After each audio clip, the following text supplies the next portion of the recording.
A gente vai falar sobre assuntos dentro da saúde e qualidade de vida, com especialistas na área. E o assunto de hoje especificamente, a gente vai falar sobre ablação de nódulo tireoidiano. Tá. Aí a pergunta é assim, esse nome, isso aí é de comer ou de passar no cabelo? Na verdade, né, professor? Na verdade, é um tratamento para você que tem nódulo tireoidiano e você tem uma das opções de tratamento, a gente vai falar sobre isso especificamente. Só que para eu falar sobre o assunto, mesmo eu sendo cirurgião de cabeça e pescoço, eu tinha que trazer uma das referências no Brasil e, quiçá, no mundo, professor, sobre ablação de nódulo tireoidiano.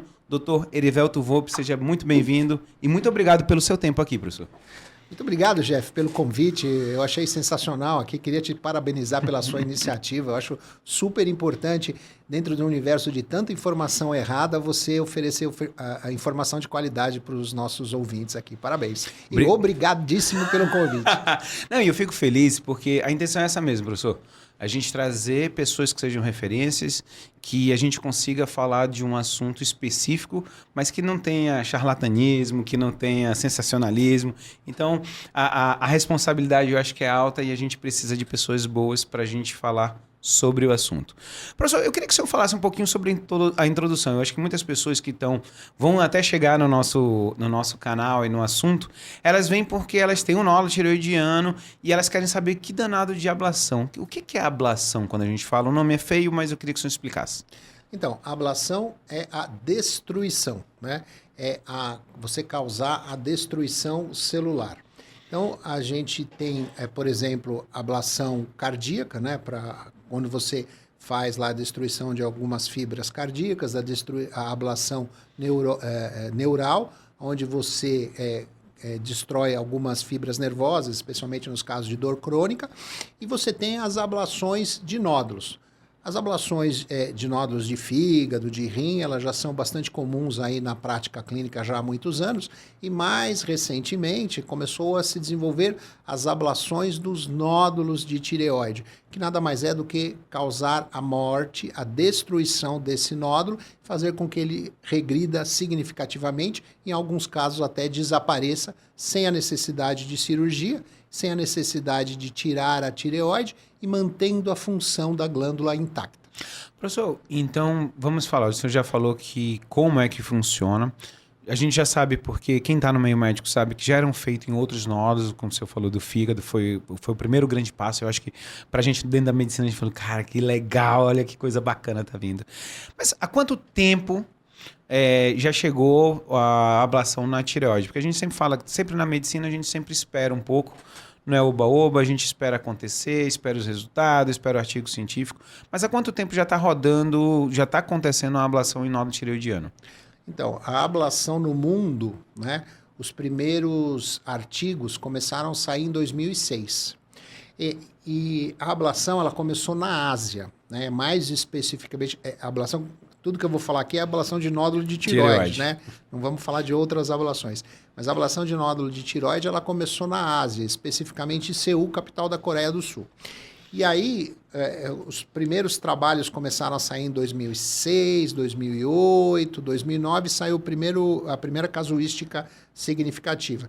Eu tomei contato com essa nova tecnologia, achei bastante interessante. E aí, em 2014, eu conheci o médico, que é o médico que desenvolveu essa técnica, né, que é o Dr. Beck, da Coreia do Sul. Recebi o convite para conhecer o serviço, tal. E aí fui estudando, tal, fui ficando cada vez mais encantado aí com a técnica. E em 2018 eu consegui ir para lá. Mas especificamente, o que é a ablação? Como é que é? O que acontece lá? É um raio laser? Eu queria que o senhor explicasse para os leigos. Tá. A ablação é a destruição do nódulo por calor. Certo. Tá? Então, a gente gera uma onda de calor, né? Essa onda de calor ela é controlada, então não é que nem você acender um fogo lá no fogão que dissemina o calor de uma maneira irregular. A ablação ela tem uma onda de calor muito controladinha, você consegue saber exatamente aonde está indo esse calor, a disseminação do calor é ao redor de 1 a 2 milímetros ao redor do eletrodo, e essa ablação ela causa a necrose tecidual do nódulo. Tá? Então a gente tem uma fonte de calor, e essa fonte de calor a gente vai lá pedacinho por pedacinho do nódulo e causa a necrose tecidual do nódulo. Então você você tem um nódulo e aí você vai com uma agulhinha. Para quem tem nódulo de tireoide vai entender que é muito semelhante a uma punção aspirativa com agulha fina. Sim. Mais ou menos o mesmo princípio, só que em vez de você fazer uma picadinha só, você faz várias. E aí quando você faz a picada, você usa um eletrodo, e esse eletrodo gera essa onda de calor, e aí a ablação é guiada por ultrassom, você tem ali parâmetros de imagem e parâmetros físicos, né? No aparelho de impedância e resistência, aí você sabe, bom, essa partezinha aqui do nódulo está tratada. E aí você vai pedacinho por pedacinho do nódulo, vai matando, você vai queimando, você vai torrando, a palavra que você quiser usar. E aí você causa a necrose do nódulo. Aí depois essa necrose se transforma num coágulo, então o processo ele se chama necrose coagulativa. E aí depois que a necrose vira um coágulo, o organismo absorve esse coágulo e o nódulo começa a diminuir. Isso demora mais ou menos quantos dias depois que eu faço a necrose, ele vai formar aquela parte de sangue e vai ser absorvido? Então, a transformação da necrose, ela acontece imediatamente no momento da ablação. Então, a gente mata o nódulo ali na hora que a gente está fazendo a ablação. Essa transformação da necrose num coágulo demora ao redor de uns 2 meses, 3 meses, a depender do tamanho, do volume do nódulo. E após isso é que você começa a ter a absorção do nódulo. Entendeu? Então, você tem um período aí onde a gente sabe que vai haver a absorção por cerca de 12 meses, 12 a 14 meses. Ou seja, ao redor de 1 ano para você dizer assim, não, ó, diminuiu tudo que poderia diminuir. Professor, eu acho que agora a grande pergunta que todo mundo já está assistindo, já ficou maravilhado, é o seguinte. É para todo mundo? Quem é que a gente indica realmente fazer a ablação do nódulo tireoidiano? Então, essa é uma pergunta muito legal, porque é assim, todo mundo quer saber mesmo. A ablação, a gente consegue fazer hoje, né? Porque como qualquer tecnologia, como um forno de micro-ondas ou como um telefone celular, conforme vai passando o tempo, os aparelhos vão ficando cada vez mais refinados, cada vez mais eficientes. Então, hoje, a gente consegue oferecer a ablação para a imensa maioria dos nódulos benignos, ou seja, para quase todos os nódulos benignos de tireoide, você consegue oferecer a ablação como uma alternativa de tratamento, e para nódulos malignos iniciais, especialmente os carcinomas papilíferos. Hoje você já tem bastante evidência na literatura de que carcinomas papilíferos de até 12, 13 milímetros no maior diâmetro, respeitado aí algumas características, localização dentro da tireoide, a presença ou ausência de metástases, sinais de metástases linfáticas, né? Calcificação. Aí a ablação ela é um tratamento eficaz para tumores malignos iniciais também.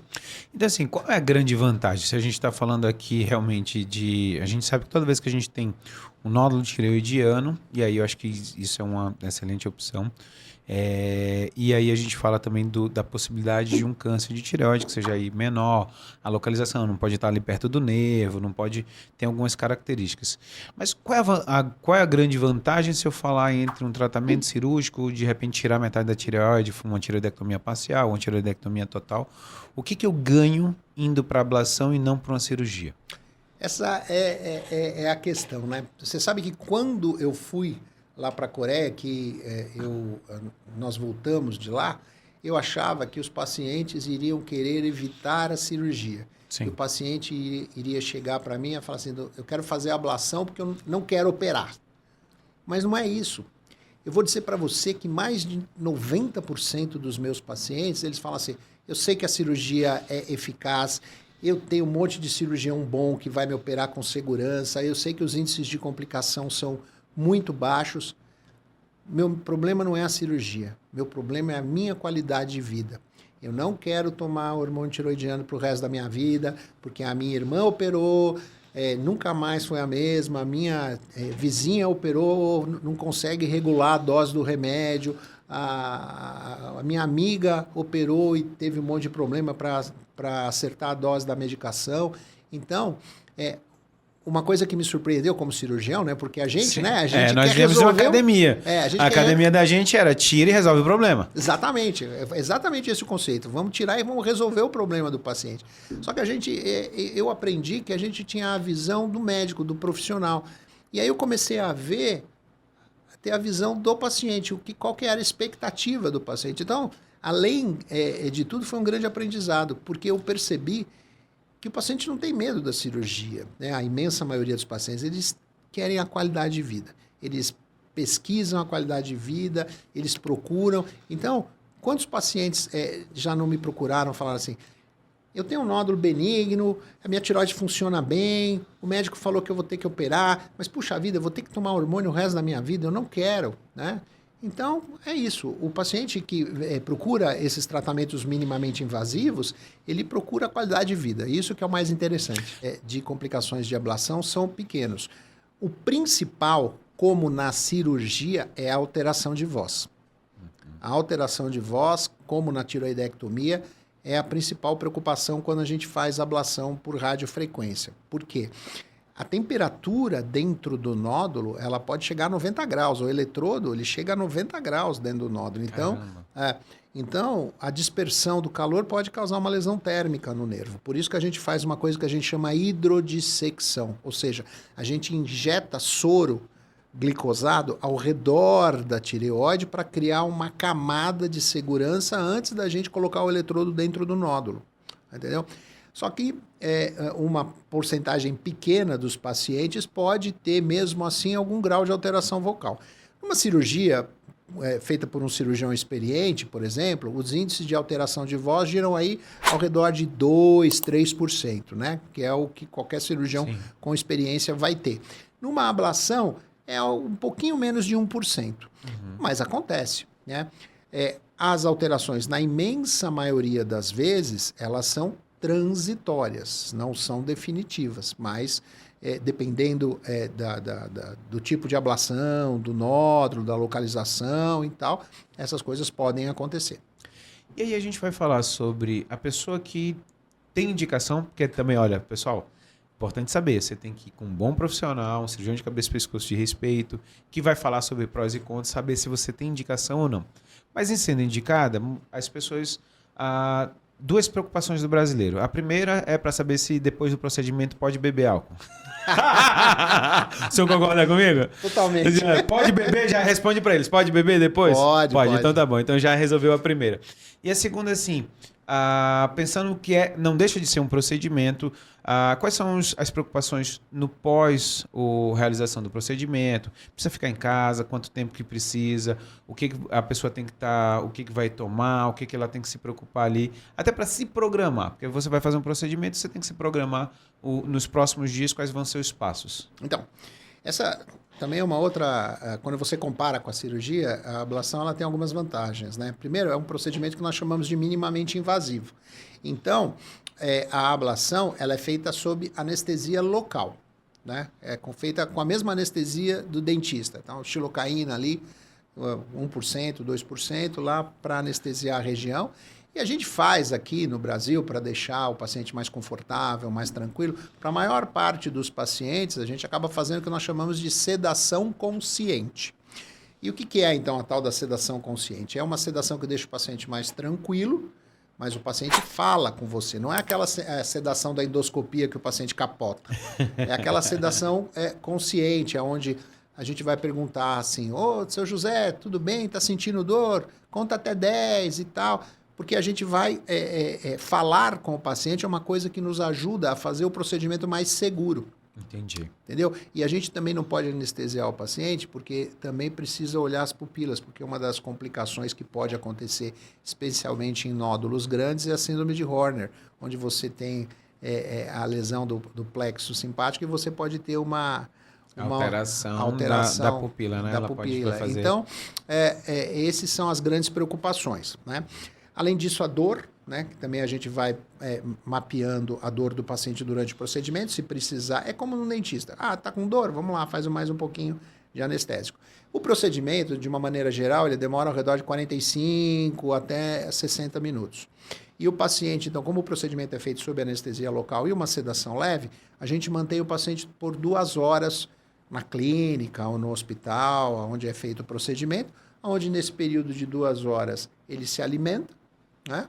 E aí, estando tudo ok, vai para casa. Então, o paciente fica 2 horas após o término do procedimento em observação e vai para casa no dia. Então, hoje o paciente fez a ablação hoje de manhã, depois de 2 horas ele foi para casa e vai ficar em casa em repouso relativo, quer dizer, não é para ficar deitado, não precisa ficar deitado o tempo inteiro.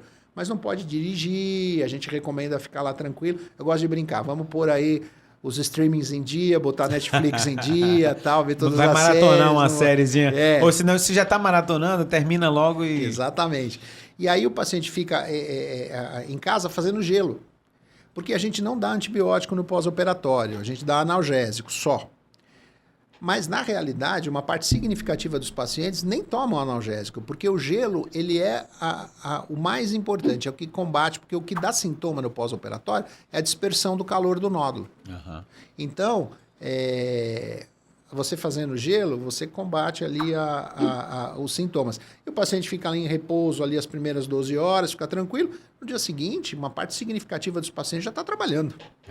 É importante as pessoas saberem que na recuperação, que o senhor estava falando, tem que ter cuidado, tem que ter o seu papel. A tireoide, para as pessoas que estão nos ouvindo, a tireoide não tem nervo sensitivo. Então, assim, você não tem dor da tireoide. Da tireoide, exatamente. A tireoide você não vai ter dor. O que você vai ter dor são os efeitos que vão estar...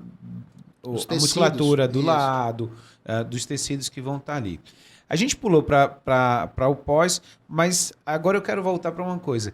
Existe um preparo? A pessoa que acorda de manhã cedo e vai fazer a ablação, ela tem que ter algum cuidado, desde dieta, se precisa de exames pré-operatórios, o que o senhor sempre recomenda? Os exames pré-operatórios são fundamentais, né? Então, estudo de coagulação, estudo de glicemia, ver se o paciente não está com anemia, ver a função renal do paciente, é o básico, ver a função da tireoide, evidentemente, você não vai, mesmo sendo um procedimento minimamente invasivo, o paciente tem que estar com a função tiroidiana estável. Então, no caso de nódulos hiperfuncionantes, por exemplo, antes de você fazer a ablação, você tem que compensar a função da tireoide. E fazer um eletrocardiograma, né? Se o paciente faz uso de anticoagulantes, suspender os anticoagulantes alguns dias antes, né? Mas, de uma maneira geral, o preparo é muito simples. Basicamente, é o jejum. Né? Basicamente, o que a gente recomenda é um jejum de 6 a 8 horas antes. Se o paciente for fazer a ablação sob anestesia local somente, 6 horas. Se for fazer com sedação, 8 horas de jejum antes. Basicamente, o preparo é muito simples, né? Muito tranquilo. Por causa da sua história. Agora, por falar história, Raíssa, eu queria que você contasse a sua história de como entrou na equipe e na minha vida, na realidade, para a gente começar o nosso trabalho. Eu descobri o nódulo há uns 3 anos antes de operar a primeira vez, né? Eu também operei 2 vezes. Primeiro era um nódulo pequenininho, trabalhava em UTI, trabalhava no hospital, então de vez em quando ia lá, fazia um ultrassom.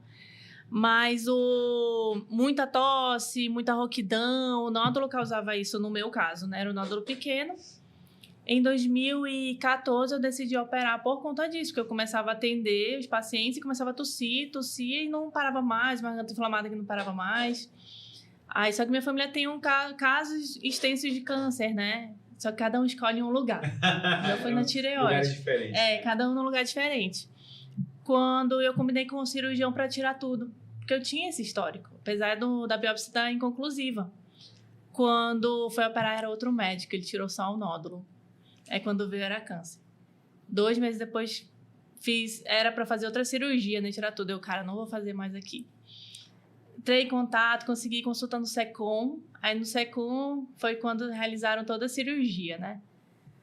Aí fazia outra terapia, logo em seguida. Não deu para fazer a terapia porque ainda tinha um pouquinho mais de tireoide, né? Na PCI. Na PCI, na pesquisa de corpo inteiro. Aí abandonei o tratamento por 1 ano. Aí eu fui lá com o Dr. Jefferson, outro nódulo, onde nem tinha tireoide. Aí eu falei, eu não quero operar. eu não vou operar simplesmente. Já O parênteses você já tinha entregue para Deus, você entrou falando assim, Deus, se for minha hora, eu estou o Senhor pronta. me leva, eu estou pronta. E aí eu lembro muito bem sobre isso. Todo o seu medo dessa história de ter ido operado com um, depois operou com o outro e não sabia o que estava acontecendo. Tinha parado 1 ano de tomar remédio, fazer todo o tratamento, você estava entregue. Estava entregue. E a primeira cirurgia foi muito ruim porque eu fiquei 40 dias rouca. Sem voz e atendendo, né? Rouca, não... E 40 dias, eu lembro bem dessa data, assim, 40 dias melhorou, voltou a voz. Na segunda cirurgia foi maravilhosa. Eu já levantei falando, comendo, senti nada. Quando foi para fazer a terapia, eu acho que eu voltei a tomar hormônio, né? Comecei a sumir o nódulo. Aí o Dr. Jefferson conversou com o Igor. O Igor, né? Que é médico nuclear. Isso. Aí lá veio fazer a iodoterapia. Maravilhosa. Mas é importante as pessoas entenderem que assim, a iodoterapia, o problema não é a iodoterapia, não é o problema é a dieta. O problema é a dieta do pré. Eu digo que eu sou um boi, eu adoro sal.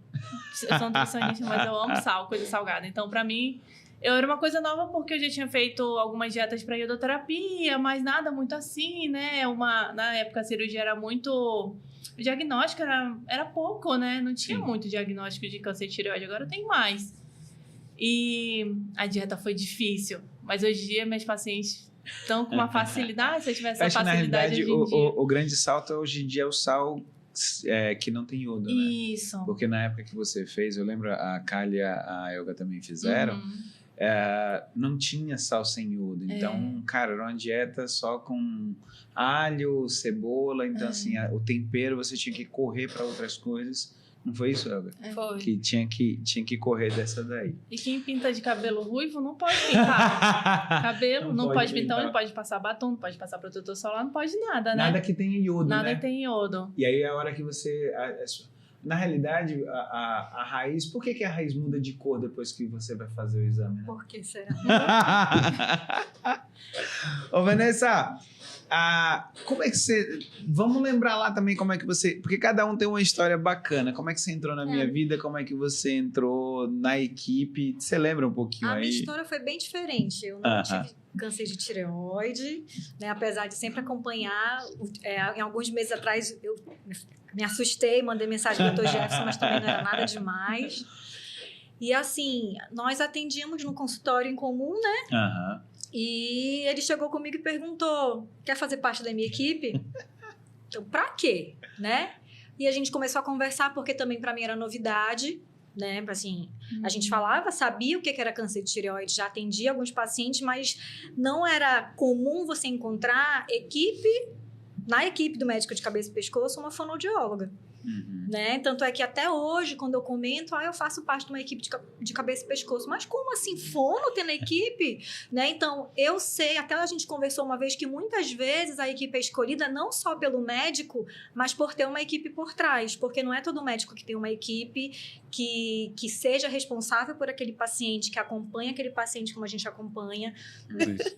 Ô Yuri, você já tinha tido, você já sabia, porque a grande maioria das vezes, a gente está falando de vocês dois, câncer de tireoide. O câncer de tireoide, a maioria das vezes, o diagnóstico ele se dá incidental. Incidental para as pessoas que não entendem é o seguinte, foi fazer um exame de ultrassom porque a ginecologista pediu, e de repente rotina. E virou a rotina dentro dos ginecologistas fazerem o ultrassom de tireoide. E aí você descobre, como é que foi contigo? Também foi nesse mesmo, você foi fazer exames e descobriu? Foi, da mesma forma. Foi solicitado um check-up, né, que eu faço anualmente. E nesse ano que, pela primeira vez, foi solicitado a ultrassom da tireoide. E nessa ultrassom, o doutor estava fazendo o exame, ele me perguntou, né? Você está fazendo esse exame por indicação médica ou é um check-up, uma indicação específica, né?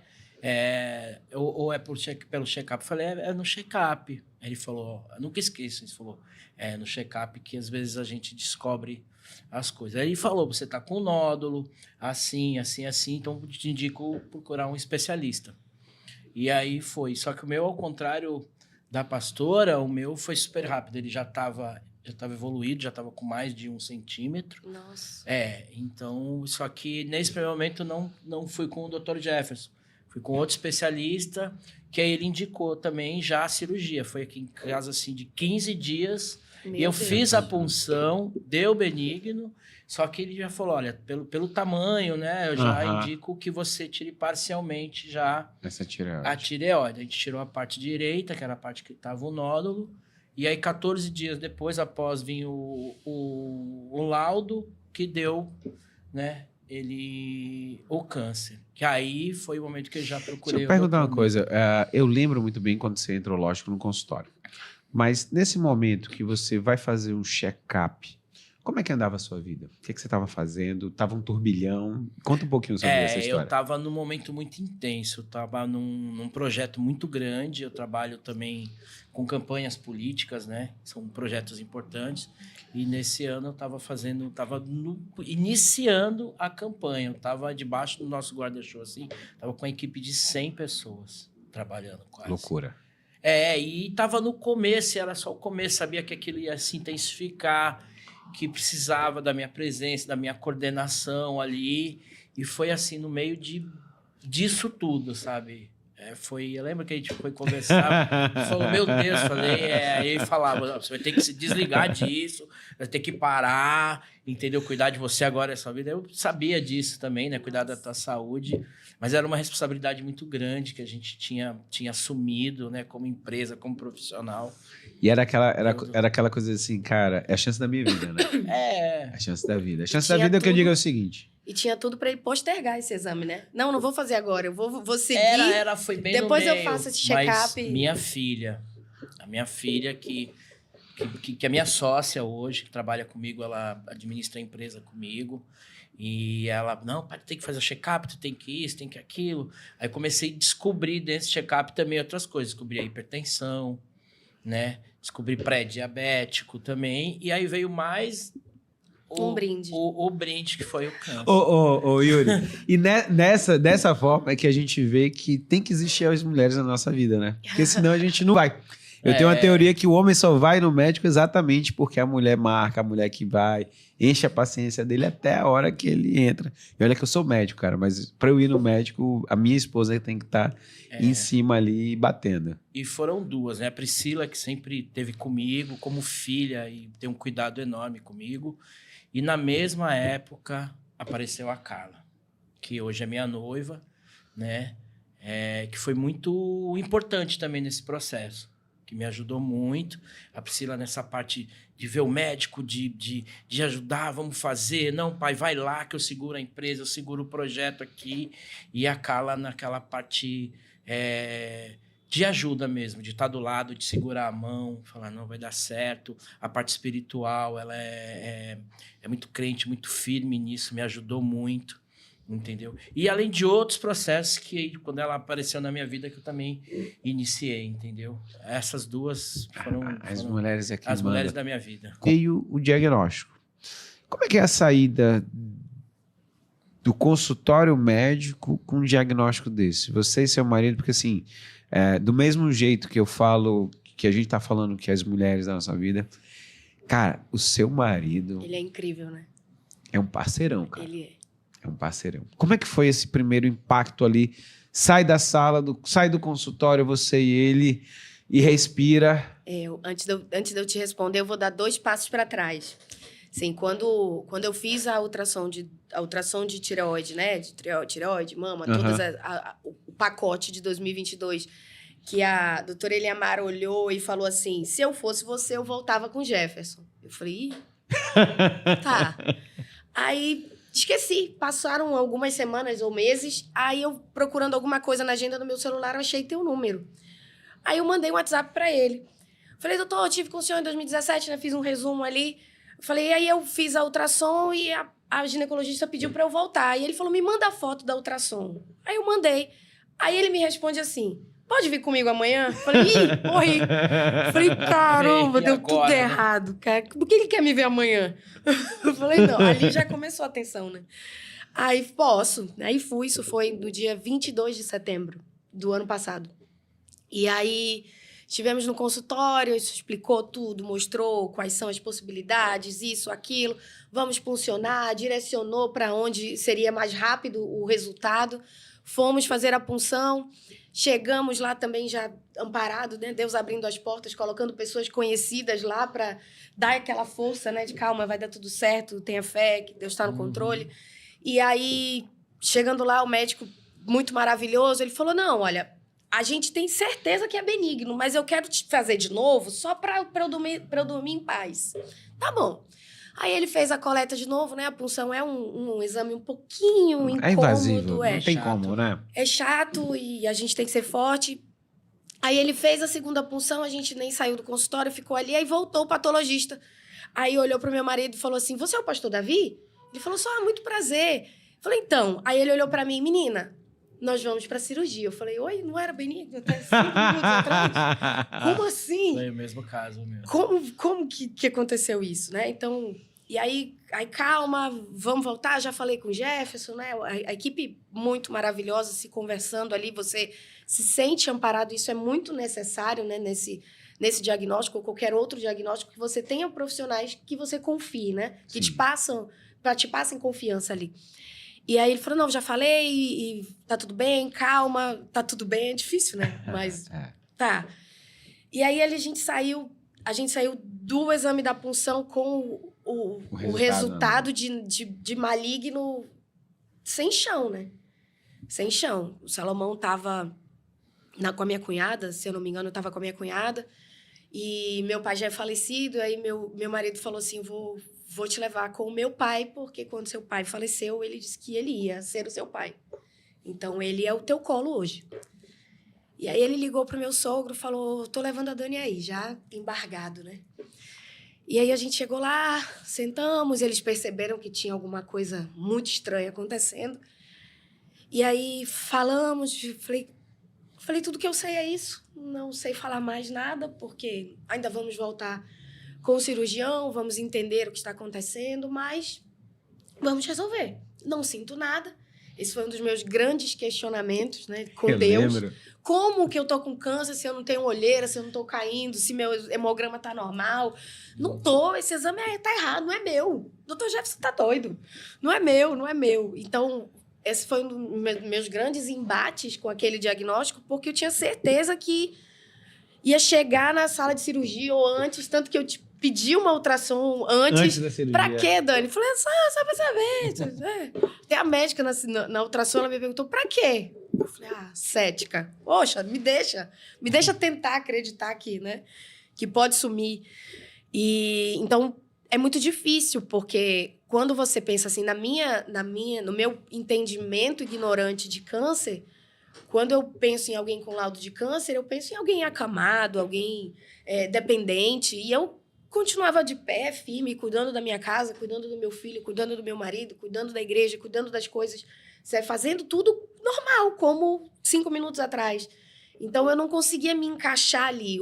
A cadeira de coitadinha, ela não me coube em nenhum momento. Uhum. Porque eu tinha certeza que eu não estava vivendo aquela situação. Eu não consegui, eu não peguei, eu estou com câncer, eu estou com um problema, eu não conseguia nem verbalizar isso.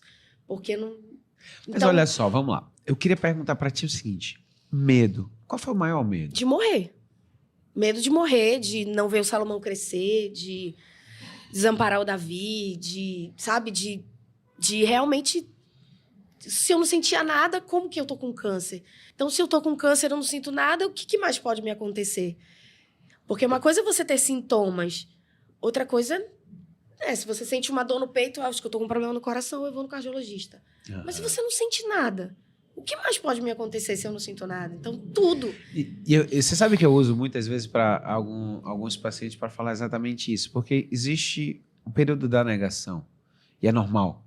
É normal você ter qualquer... A gente está falando de câncer especificamente, mas qualquer história, qualquer coisa que venha negativa na nossa vida, a primeira coisa que a gente faz é a negação. Você acha, não é meu, não faz parte. E eu lembro, toda vez que fala isso, Dani, eu lembro muito bem, tem uma psicóloga até, ela fala sobre tanatologia.